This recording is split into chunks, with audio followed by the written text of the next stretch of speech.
We think that this film, episode 3, is actually going to be a catalyst for the Latin Mass movement going forward. We think it could be likely that bishops see this, episode 3, and who were negative or they didn't quite understand Latin Mass, because every time they see someone online, he's angry and complaining. Once they see episode 3, we think their hearts will be moved to protect Latin Mass in their dioceses. There is huge controversy in all the church over the traditional Latin Mass. There's been a move to seemingly shut it down, although it's said, it's just being moved to certain parishes and whatnot, or certain places. There aren't parishes. It looks like it might even end by May 2023. There's hints of that. It's unbelievable what's going on. The cardinals in Rome just addressed the issue. Cardinal Roche, in comments to LifeSite News as well, they're talking about wanting to listen, but a lot of faithful Catholics, particularly young people, are very frustrated with this new process, and they're wondering why they're not being heard. There's all sorts of pilgrimages going on, prayer petitions going on, everything happening. It couldn't be a more opportune time to be in the middle of releasing a film on the traditional Latin Mass called Mass of the Ages. Yet this providential thing is happening. You've probably already seen it. We have the head of that project here, Cameron O'Hearn. Stay tuned.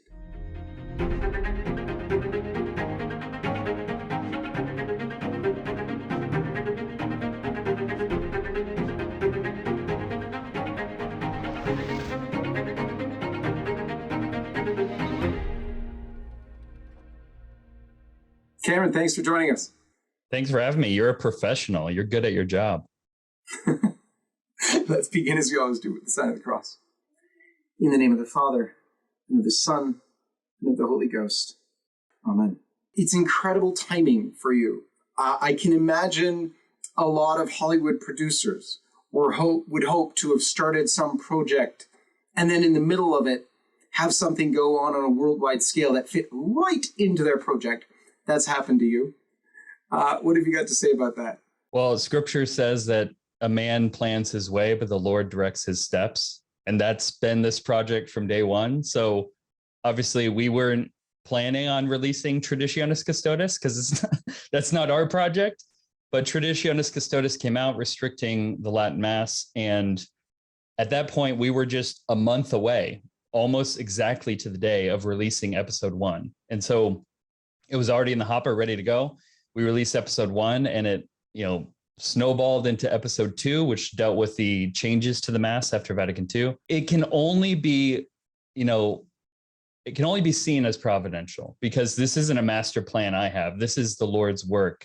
And the more I stay out of the way, the more good he seems to do. And the other thing I want to say is I think we have a great opportunity in front of us. So yes, it's providential. Yes, great film at just the opportune time, but think of why Pope Francis wrote Traditionis Custodes. It's because he has a perception in mind of who the Latin Mass Catholics are and why they attend Latin Mass. He doesn't understand it.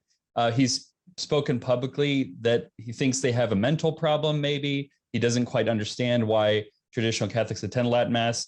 He was ordained right before the new Mass came out. And so his experience of the Latin Mass is always secondhand. And unfortunately, his perception is influenced by the loudest people in the room. And sometimes the loudest ones in the room are also the most angry, the most embittered. Yes, sometimes that's understandable, but we have an opportunity in front of us to reframe the Latin Mass movement and to show Pope Francis who we really are. So I'm thrilled at, yes, episode 1 was opportune, episode 2 kind of upset the apple cart and did a lot of good. But episode 3, I think, is really our flagship film that's going to put a new face on the Latin Mass movement. Explain that for us. What was the perception before? What is it now? Who are the people who attend the traditional Latin Mass from what you've seen? The Latin Mass movement is characterized by resistance. Since the 1980s, when you had individuals, especially SSPX, resisting in order to protect something that they knew needed to be protected, the Latin Mass and traditional Catholicism. So it's characterized by this reaction, this resistance.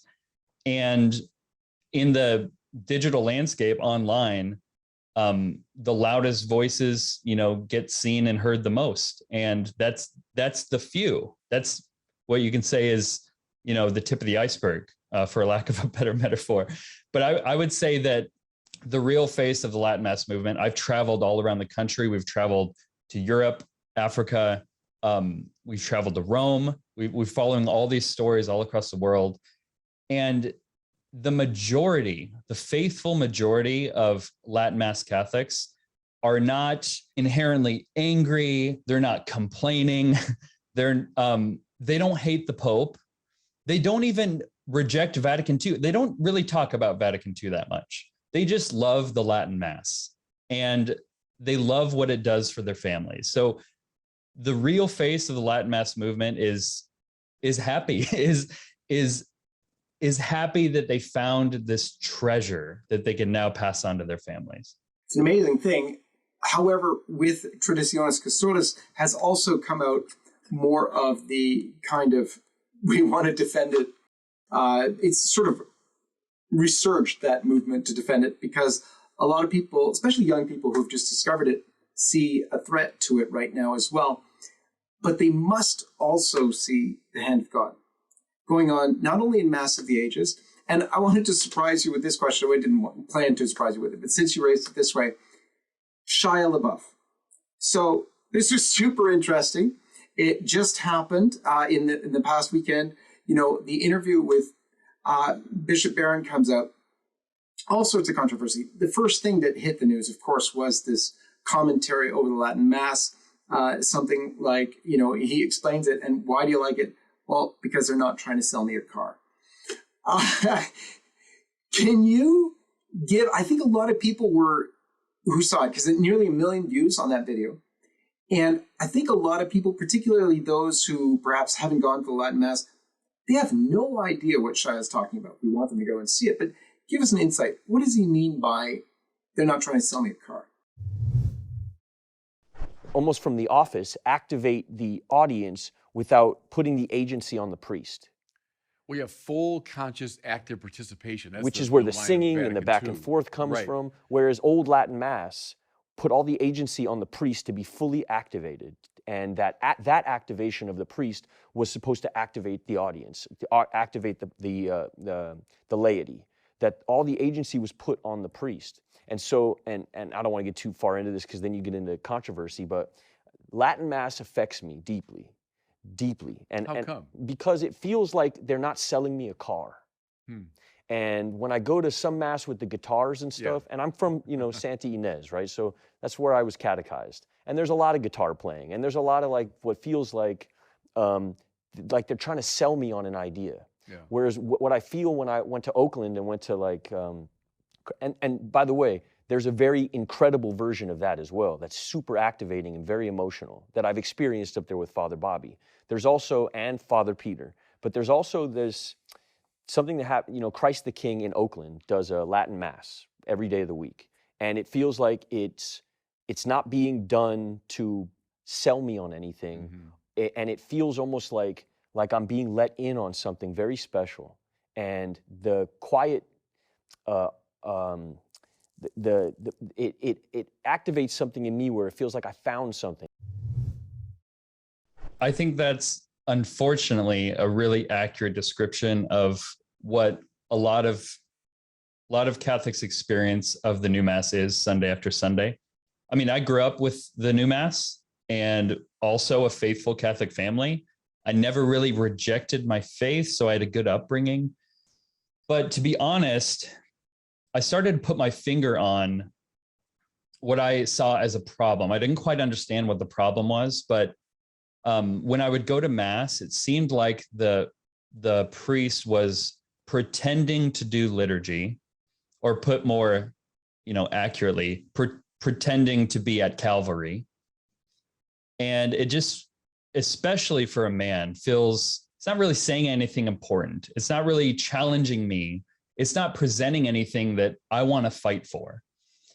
And when I want to take people into the church and, family members who are, 1 foot in, 1 foot out, I definitely want to take them to Mass. Let's go to confession. Let's go to Mass. But at the new mass, it was always cringing.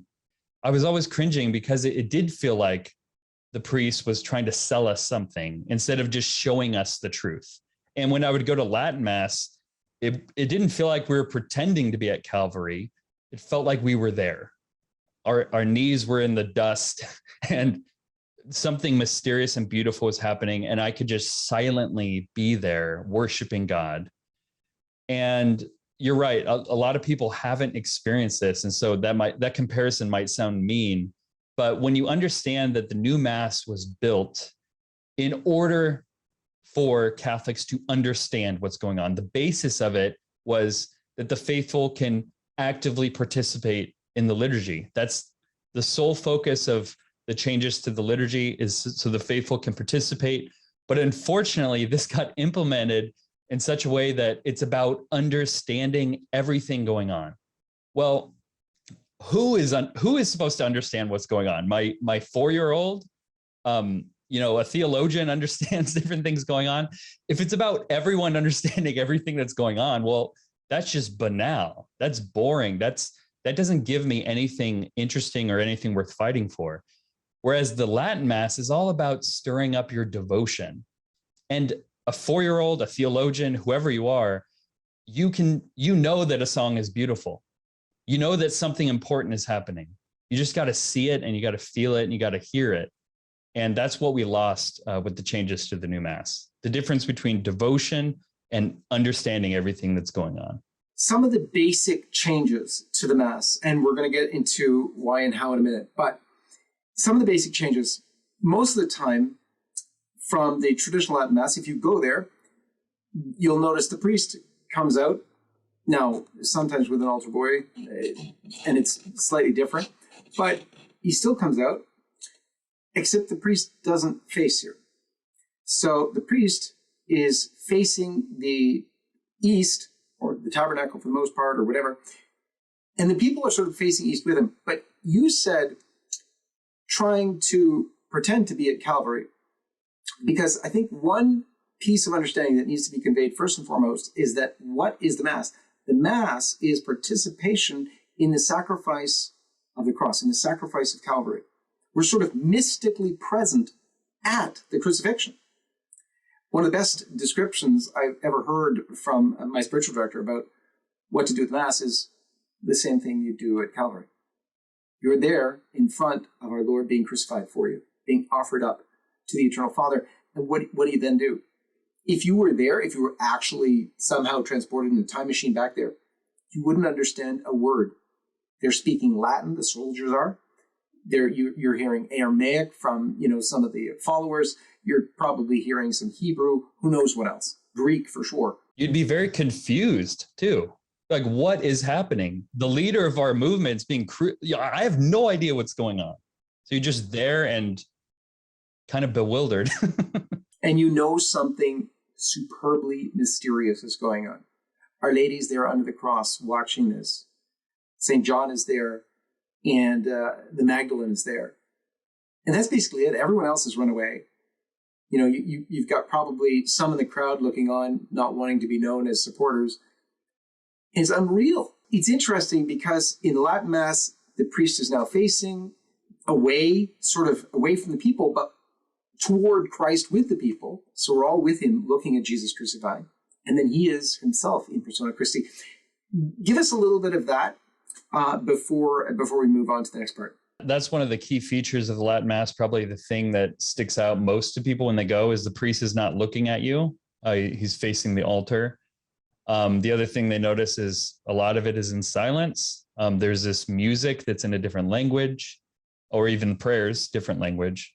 The interesting thing is these are things that Vatican II itself didn't even want to throw out entirely. They wanted slight modifications to. I think seeing the priest, facing the altar, it's interesting. Bishop Schneider, when we interviewed him, this is in our hours of footage speaking with him, he said that if all over the world you could just have the priest at every Mass, including the new Masses, facing east, facing ad orientem, facing the altar, that would solve most of the liturgical problems. And Cardinal Ratzinger, Pope Benedict XVI, echoed that. It's not about me. It's not about trying to get me to, don't stop talking to me. I'm trying to pray. Together, let's worship God. Let's be directed towards him. The unfortunate thing with turning the priest around and having everything out loud in your spoken language is that it becomes very flat and linear. We're all kind of plodding along, saying the same prayers together. I might be at a completely different place. My 4-year-old is definitely at a different place. We're thinking about different things. We're trying to enter into prayer. Meditation is a dynamic experience. So the great thing about priest facing east and a lot of silence and a language you don't understand is that we can just worship God no matter where we're coming from. Here's a transition point. One of the things you also said was they're not against Vatican II. In fact, the changes of the Mass, it could rightfully be said, don't actually have to do with the new Mass we have now. What's the development of the new Mass? How do we get there? Who's the person behind it? And what was behind his thoughts? This is detailed in episode 2 of Mass of the Ages. And the key thing that we wanted to communicate in that episode was we don't even need to talk about Vatican II. Okay, the traditional Catholic response to the new Mass and what happened after Vatican II shares the same premise. Different people add different premises, but the main thing we're saying is something went wrong. Something went wrong. You can easily see this just by comparing the new Mass with the documents of Vatican II, and not just the new Mass practiced by, some crazy liturgical experimentation, but just the actual missal. So, for example, in the documents that came shortly after Vatican II, the important thing to know is there was a committee, a concilium, whose job it was to implement Sacrosanctum Concilium. So the document of the liturgy at Vatican II, their job was to implement that document. So they released letters, slowly implementing changes over the course of 5 or so years. And Vatican II said, let there be no innovations unless the good of the church genuinely and certainly requires them. And any changes need to grow out of things already existing. So you'd have to be able to look around the world and say, this is a good development, let's adopt this, but very minor things. Only if it's proven it's going to be good. But then you had the concilium, just whole hog, throwing out prayers, excising so many of the orations, the prayers in the Mass, saying it is preferential that the altar be built apart from the wall, including adapting current churches. So people ripping out altars was something that was commanded from the top down. Instead of Latin being a small part, the spoken language being a small part of the liturgy, Pope Paul VI said no longer Latin, but the spoken language will be the principal language of the Mass. So what is a faithful Catholic to do? We have Vatican II that says X, and we have the implementation of Vatican II, which did the opposite. The traditional Catholic response is primarily something went wrong. And this happened from the concilium led by Pope Paul VI. That's where the problem lies. So the way forward is to look with honest eyes at what went wrong and pray for your church. Don't leave the church. And in the meantime, I say go to Latin Mass, because there you find, this is the funny thing. I think the Latin Mass is more like Sacrosanctum Concilium than the new Mass, because Latin is to be retained. Gregorian chant has pride of place. It describes liturgy as this solemn, beautiful sacrifice of the Blessed Trinity. You have to suspend your disbelief at the new Mass to believe you're doing anything, really important. So yeah, I think funny enough, the Latin Mass is more like what Vatican II said than even the new Mass. Your journey that's in the midst of this, you're a young man. So many people would think, the Latin Mass is all about old people stuck to their old tradition. They can't leave it. And here, there's actually an overabundance of young people. I'd like you just to tell us of your experiences going throughout the world looking at Latin Masses. Who is the audience? The audience at Latin Mass is primarily young families. Parishes that we visit, especially since COVID, have just been brimming with young people. There's so many baptisms, you just can't keep up with it. The priests their schedules are packed with confessions and baptisms. An interesting metric is to just look at baptisms versus funerals. And you find at a lot of just generic parishes, they'll have a lot of funerals and few baptisms. But it's the opposite at Latin Mass parishes. A lot of young people are discovering the Latin Mass as something new and exciting, not because it tries to speak their language or get on their level or be hip or whatever. We hate it when dad tries to be hip, just show us something beautiful and we'll flock to it. And that's what young people are saying all over the world is we just love this thing. We're not even into the politics, what's going on with the church. We don't even understand what's going on in the church half the time, but we know that this Mass is the Mass we want for our families. Just a quick note before we return. If you would like to stay up to date on LifeSite's coverage of the latest life, family, and culture news, subscribe to one of our many newsletters by going to lifesitenews.com/subscribe. And if you'd like to help us bring our truth-telling coverage to millions around the world, please consider making a one-time or monthly donation at give.lifesitenews.com. And now, back to the video. Who are the Latin Mass priests? Are they these old guys? Are they the young fellas? And what's usually their disposition? I haven't looked too much into the priests of the Latin Mass. I can just say from personal experience that they're just, again, they're not the people with the microphones and the cameras making a big fuss. They're just praying a Mass. And that's the big thing. They go to Mass and they celebrate the Latin Mass and they're praying the Mass. And the holier your priest is, the more devoted he is, the more meditative he is, the more the faithful will be too. That trickles down. It's like a father and his family. So the kinds of priests you find at the Latin Mass are just concerned with giving God proper worship. And they're not concerned with having you tag along. And they don't even, they don't care that you're tagging along. They can't see you. But yeah, I would say that the majority of Latin Mass priests are just in love with tradition, and that affects us too, because we want to be led by someone who is fighting for something, not someone who's trying to make something interesting for us. In the third episode of Mass of the Ages, you guys are pointing out the differences, I presume, between the one Mass and the other. You have this one brilliant thing I just caught on Twitter where you're showing the old Mass and the prayers that were just excised from it, in a really neat way of showing that. What else are you showing in episode 3? And is this the end for you? Actually, episode 2 is all about the changes. It'll blow your mind, the amount of things changed, how many things were changed and how much of those things are changed.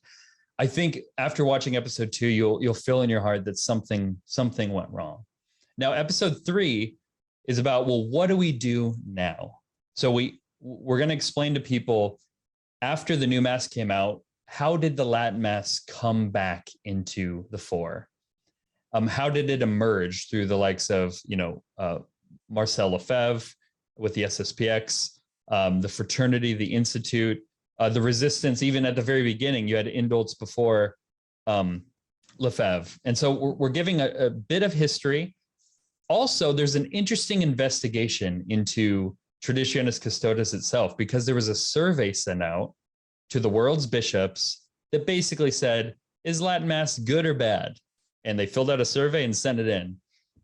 What's interesting is there's more to the story, because one little tidbit is if you look actually around the world at what bishops are doing, because actions speak louder than words, we want to know what a bishop thinks about the Latin Mass. What are they doing after Traditionis Custodes?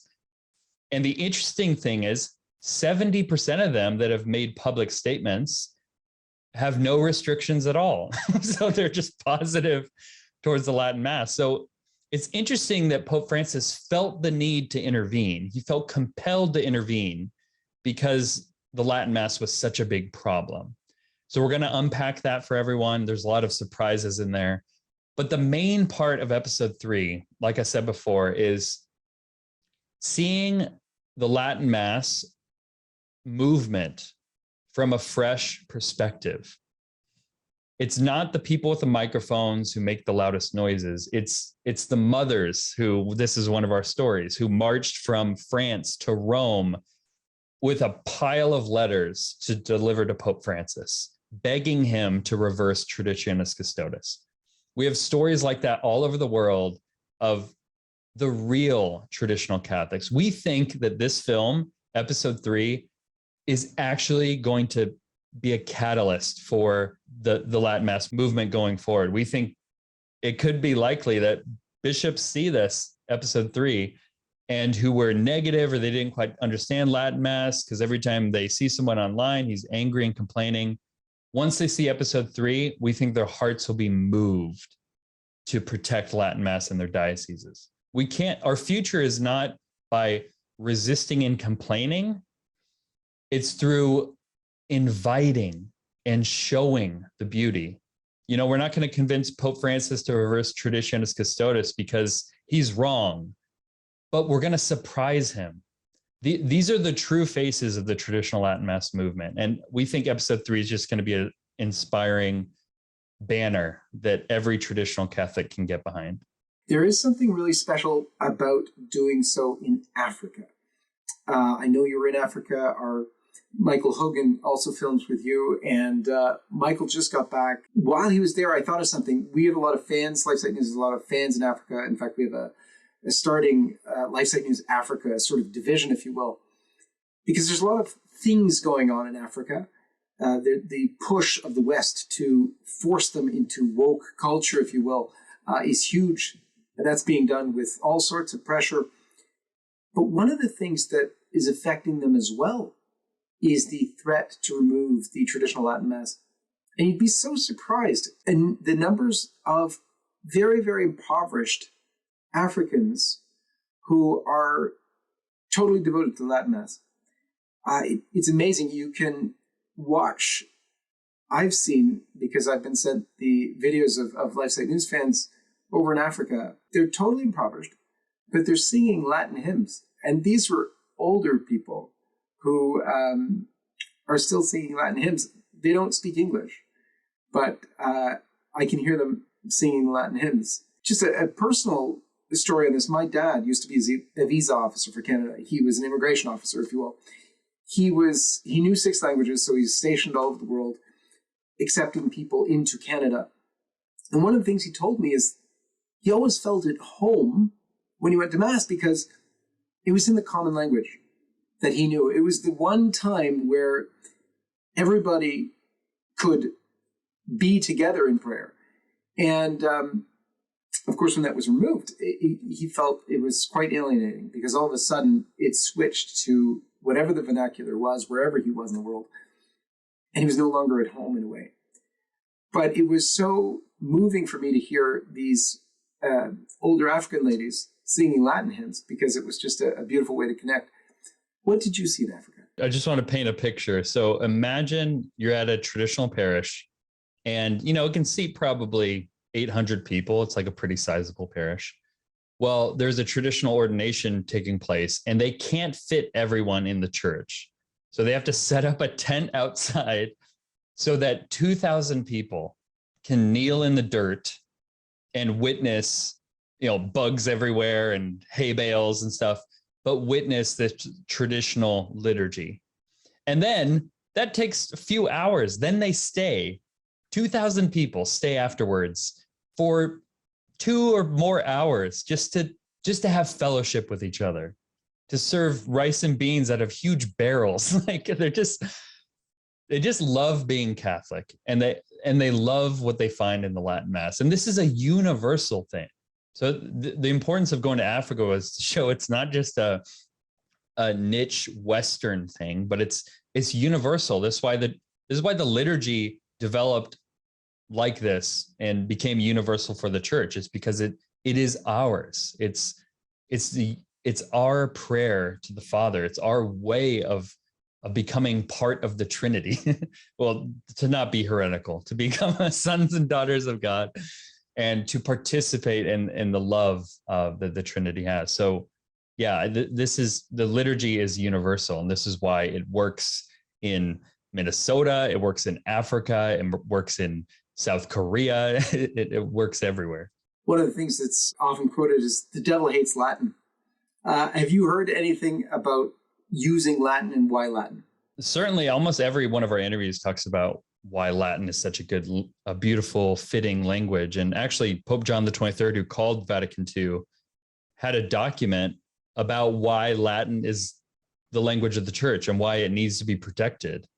And he listed a few reasons. It's universal. It's not subject to change. Latin has been the language of the church for a reason. I mean, even when Latin was the spoken language, in the 4th century, the Latin that was used for the liturgy was a high Latin. It would be like using a high English if we had an English liturgy. It's kind of like the English liturgy, that the Anglican liturgy.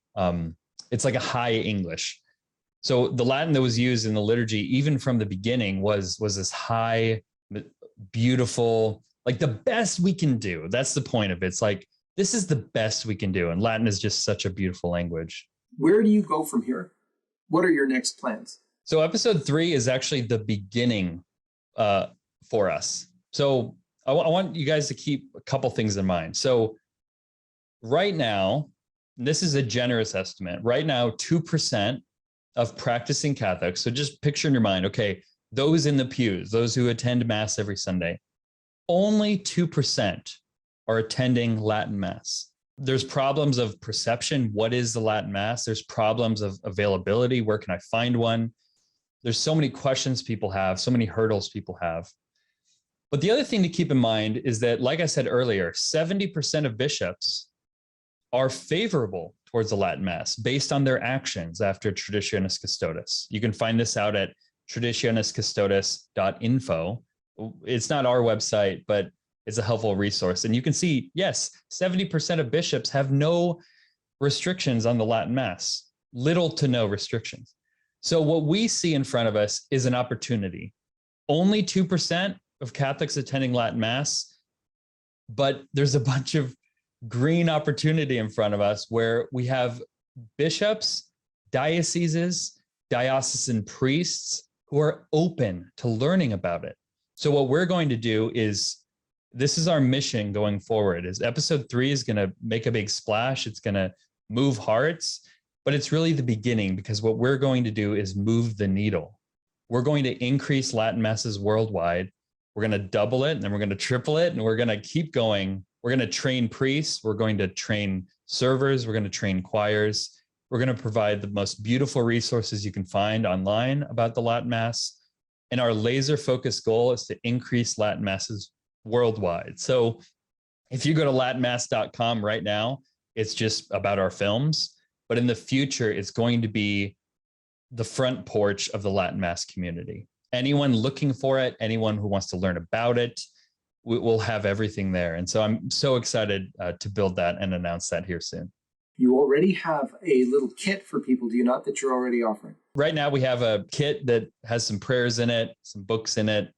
But what we're really imagining for the future is, imagine if a priest, picture a diocesan priest who's open to the Latin Mass.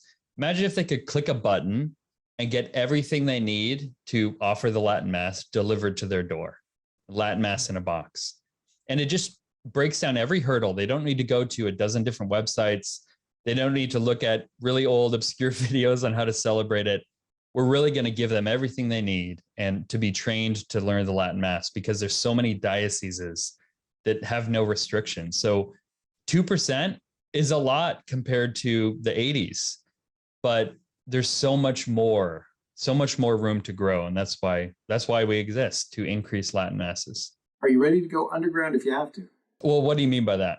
Well, the restrictions are there, and I think there are some in the upper echelons of the church who are pretty firm in their resolve to do the opposite of your mission, to stamp out the Latin Mass. There is a palpable hatred for Latin.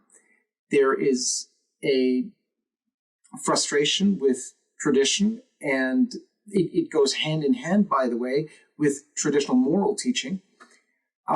So there's a real move to changed the church in very fundamental ways. And it's funny that they started with the traditional Latin Mass, because if you remember, one of the very first things that was done right out of the gate with Pope Francis was to attack and basically shut down the Franciscan Friars of the Immaculate.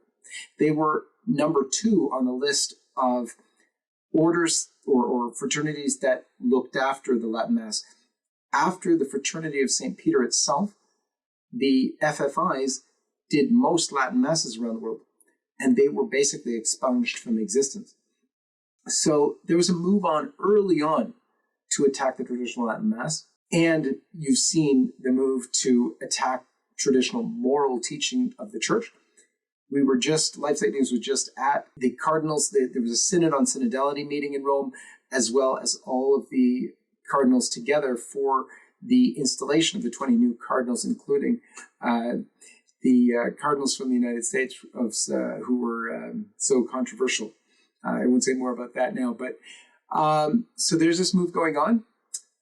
There's a firm resolve to try and stamp out the Latin Mass, at least among some of them. Should that get something of a foothold, do you have plans in place, sort of backup plans, if you will? Yeah, I'm very optimistic about the Fraternity of St. Peter, specifically because the Pope has expressly written to them and met with them saying, you keep doing what you're doing. Now, the Fraternity of St. Peter, isn't doing all the great work out there. So there's a lot of suffering and a lot of damage control that needs to be done. I'm optimistic about the fraternity. Let's say the fraternity itself is shut down. Well, then I'll move. We'll pack up our bags and move to where we can find the Latin Mass. Now, what do you do if the Latin Mass is banned everywhere? So that's just an interesting thought experiment, if it can even be banned everywhere. At that point, I don't know. I'd have to consult my spiritual director, pray, because there would come a point, it would seem, where the liturgy, if the Latin Mass is banned and the liturgy continues to go off in the wrong direction, there would come a point where Sunday Mass violates the faith I'm passing on to my family. So if that's the case, then I'm not giving advice to anyone else out there. I'm just saying for myself, I would strongly consider just finding an illicit Latin Mass that is obviously valid and that, but that does not war against the faith I'm trying to instill in my family. The things I just mentioned, like that's a lot of things that would have to happen for me to quote unquote go underground. But I'm very optimistic about the future of the church. I think it's no accident that the Lord has called us here right now to tell the world about the Latin Mass, to build Latin Mass communities, because Pope Francis isn't, the future of the church, in the sense that he's not going to be around forever. Whoever comes after him is not going to be around forever. The Latin Mass will survive. And I'm just optimistic that the church, though it's going through a confusing time, will protect and pass on the traditional liturgy. And so in the meantime, what am I doing tomorrow? I'm praying traditional prayers, going to the Latin Mass.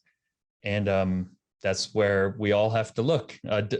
Don't get too concerned with what happens, tomorrow. I'll look at today. Absolutely. It is, after all, the Mass of the ages. Thank you so much, Cameron, for being with us. Thanks, John Henry. It was a pleasure. I appreciate it. And God bless all of you, and we'll see you next time.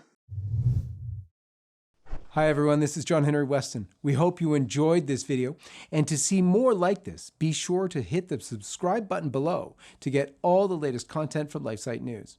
So check out our links in the description to read more, sign up for our newsletter, and connect with us on social media so that you can stay up to date with all of the latest life, family, and culture news. Thanks for watching, and may God bless you.